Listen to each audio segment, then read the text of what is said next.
सादर प्रणाम। मु आदेश त्रिपाठी षष्ठ श्रेणी छात्री।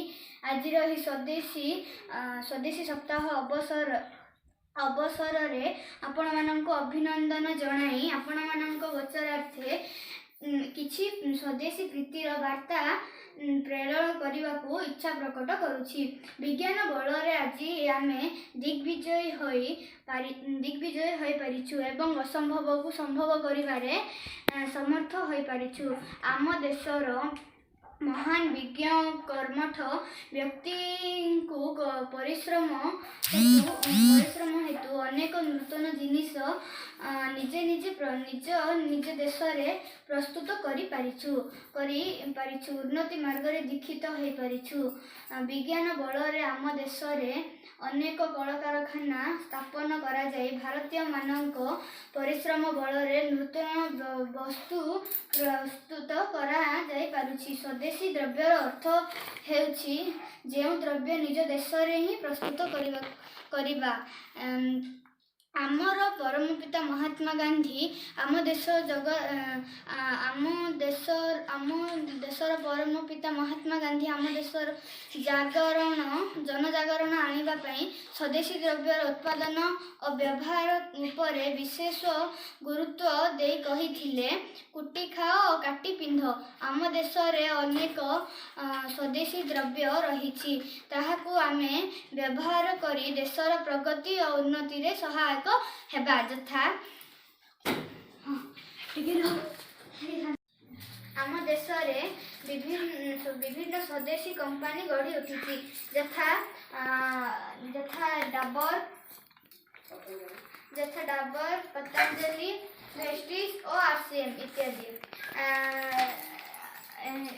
राइस ब्रांड खाइबा द्वारा कोलेस्ट्रॉल कम होता है एवं हृदपिंड स्ट्रॉन्ग होता है। यह पतंजलि चमन प्राश खाइबा द्वारा आम निरोग रहू एवं कौन जीवाणु आम देह भीतर मध्य पशि पारती नहीं। जर्म प्रोटेक्शन साबुन यह लगेवा द्वारा आम देह जेपरी कीटाणु थांती ताहाकु दूर करि थाए। जेहेतु कोरोना चली तेणुक आमे सैनिटाइजर व्यवहार करवा एवं हैंडवाश मध्य व्यवहार करवा। हैंडवाश को लगे 20 सेकेंड मध्य यहाँ धोई देवा। यह हूँ पतंजलि घनबट्टी अनारदाना गोली यह खाइबा द्वारा आमको जदि हजम हो न थाए ताहा हजम हो जाए। यह हूँ स्पिरुलिना कैप्सूल यह खाइबा द्वारा महिला जेपरी मध्य रोग होता है ताहा दूर होता है। यह हूँ लिप केयर यह लगेवा द्वारा आम ओठ सॉफ्ट रहता है एवं यह फाटी न थाए। यह हूँ ईश्वर शैम्पू यह मुंडर लगेवा द्वारा बाल मजबूत हो उठे एवं बाल को मजबूत कर रखी थाए।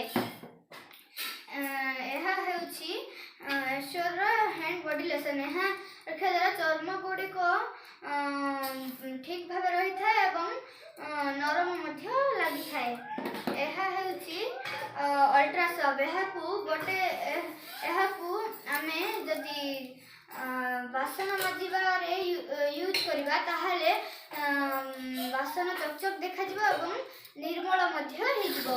यह पतंजलि घनबट्टी तुलसी घनबट्टी यह को खाइबा द्वारा आम देश ज्वर काश सर्दी सब ठीक होता है। भेस्केर यह को लगेवा द्वारा गोड़ आंठू सबू बथा होइतिले दूर करि थाए। यह ईश्वर डेंट यही पेस्ट को लगेवा द्वारा आमर दांत मजबूत होता है एवं कीटाणु मध्य दूर होता है एवं यह द्वारा यही ब्रश मध्य यूज करने द्वारा दांत स्ट्रॉन्ग होता है।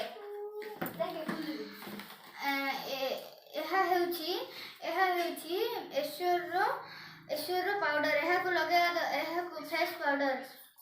फेस पाउडर यह को लगेवा द्वारा आम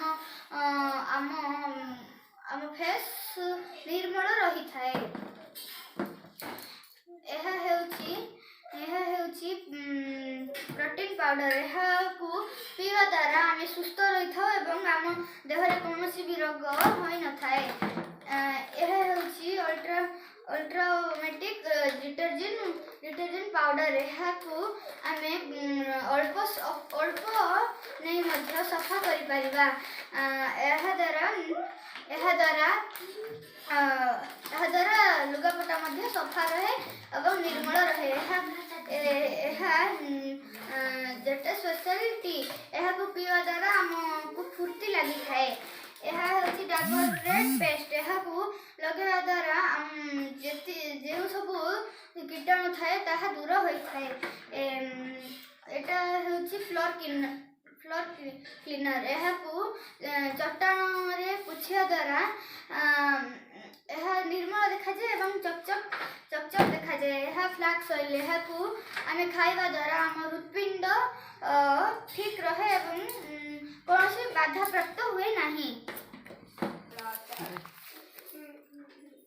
ଏହି ଦ୍ରବ୍ୟ ଗୁଡ଼ିକୁ ବ୍ୟବହାର କରି ଆମ ଦେଶକୁ ସୁସ୍ଥ ନିରୋଗ ସମୃଦ୍ଧ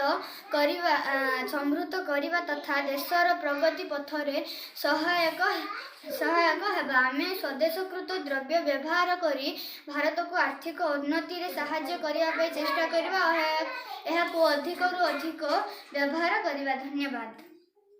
ସମସ୍ତଙ୍କୁ ସାଦର ପ୍ରଣାମ। ମୁଁ ଆଦ୍ୟାଶ ତ୍ରିପାଠୀ ଷଷ୍ଠ ଶ୍ରେଣୀର ଛାତ୍ରୀ। ଆଜିର ଏହି ସ୍ୱଦେଶୀ ସପ୍ତାହ ଅବସରରେ ଆପଣମାନଙ୍କୁ ଅଭିନନ୍ଦନ ଜଣାଇ ଆପଣମାନଙ୍କ ଗୋଚରାର୍ଥେ କିଛି ସ୍ୱଦେଶୀ ପ୍ରୀତିର ବାର୍ତ୍ତା ପ୍ରେରଣ କରିବାକୁ ଇଚ୍ଛା ପ୍ରକଟ କରୁଛି। ବିଜ୍ଞାନ ବଳରେ ଆଜି ଆମେ ଦିଗ୍ବିଜୟୀ ହୋଇପାରିଛୁ ଏବଂ ଅସମ୍ଭବକୁ ସମ୍ଭବ କରିବାରେ ସମର୍ଥ ହୋଇପାରିଛୁ।